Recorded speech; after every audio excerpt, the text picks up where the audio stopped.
এই তোর এখানে কি থাকে রে? কি থাকে? হার্ট। হার্ট মানে কি? হৃদয়।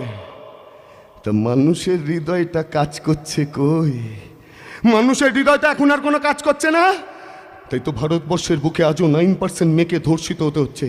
রাস্তায় একটা অ্যাক্সিডেন্ট হলে যার অ্যাক্সিডেন্ট হয়েছে সে পড়ে পড়ে মৃত্যুর প্রহর গুনতে থাকে, অথচ সাধারণ মানুষ শালা পুলিশি ঝামেলা এড়ানোর জন্য না পাশ কাটিয়ে চলে যায়। মৃত্যুর সঙ্গে লড়তে থাকে ওই মানুষটাকে হাসপাতালে নিয়ে যায় না। আর যে প্রকৃত যোগ্য সে খালি পেটে ধর্নার মঞ্চে বসে আছে আর কোটি কোটি টাকা ঘুষ দিয়ে অযোগ্যরা চাকরি করছে। এরপরেও বলবি মানুষের হৃদয় বলে কিছু আছে? না নেই। তাই তো শালা ওই শরীর থেকে হৃদয়টাকে খুবলে নিয়ে আমি বেঁচে দিয়েছি। যে হৃদয়ে কাজ করে না